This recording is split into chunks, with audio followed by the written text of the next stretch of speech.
Hey, welcome. Today we are jumping right into the financial engine room of any construction project. Look, in an industry where profit margins can be incredibly tight, getting a handle on cost control isn't just a nice to have, it's literally the difference between a successful project and a complete financial mess. We all love seeing that beautiful finished building, right? But what you don't see is the constant battle that happens behind the scenes, a daily fight to manage the budget and keep the project financially sound. So, how do they pull it off?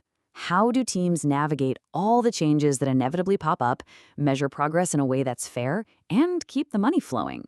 How do they keep it from all descending into chaos? Well, that's exactly what we're going to break down. It really all comes down to mastering three absolutely critical, interconnected financial pillars. You get these three things right, and you've built a rock-solid foundation for your project's success. So let's dive into each one. All right, pillar number one is all about dealing with the one thing you can absolutely guarantee on any construction site: change. Seriously, in construction, change isn't just likely, it's a certainty. And this is where the variation order, or VO, becomes your best friend. Now, it's so important to get this. A VO is not just a casual chat or a quick note. It is a formal, legally binding document that officially changes the contract. It's the proper way to handle any addition, omission, or change to the original plan. So why do these happen? Oh, for all sorts of reasons. Maybe the client has a new idea halfway through, or perhaps there's a small error in the design drawings, or a classic one, you start digging and hit a bunch of unexpected rock. These are all super common triggers that demand a formal variation order. And this quote right here, it just nails the golden rule. A variation is a documented decision, not a casual, hey, can you just conversation on site. Relying on verbal agreements is a fast track to arguments and disputes down the road. A proper VO protects everybody. Okay, so you're managing change. Great. Now we move on to our second pillar. As work is getting done, including all those approved variations, how do you accurately figure out what it's all worth? Well, that is the whole point of the valuation. Just think of a payment valuation as a financial snapshot of the project. It's usually done every month, and its job is to calculate the precise value of all the work that's been completed so far. This way, the contractor gets paid fairly for the progress they've actually made. A valuation isn't just one magic number. It's built from several key pieces. You've got the measured work, that's the physical stuff, like the concrete poured or the walls built.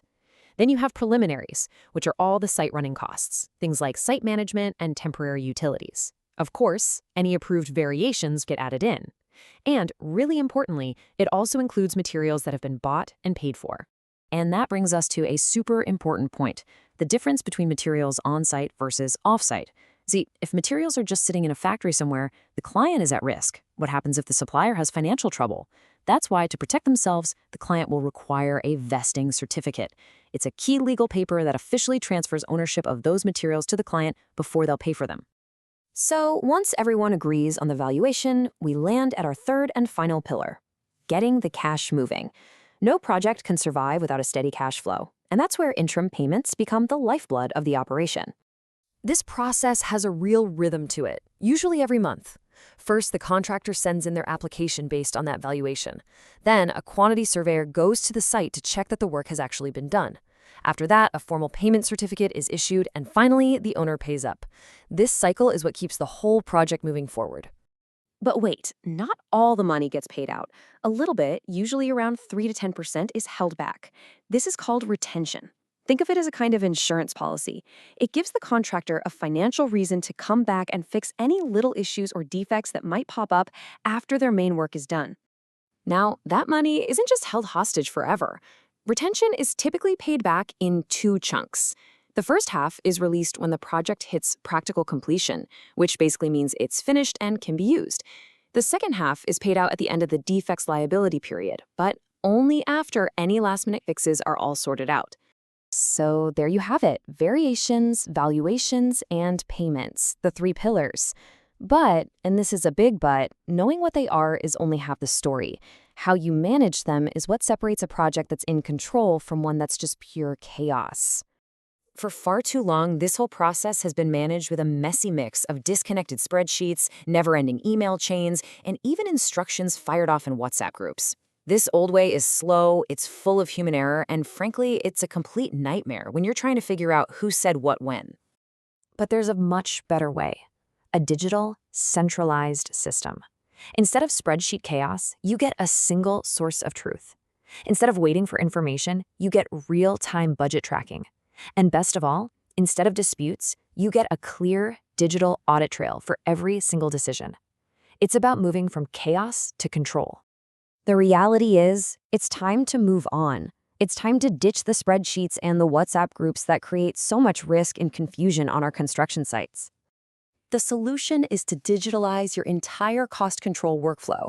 A platform like Lementai.com is built to do exactly that, to bring all three of these pillars together into one smooth, controllable process. It lets you stop chasing paperwork and start focusing on the project itself. And you can get started today, for free. So I'll just leave you with this question. Are your project's finances built on a solid, controlled foundation, or are they built on these shifting sands of scattered spreadsheets? Because that choice makes all the difference.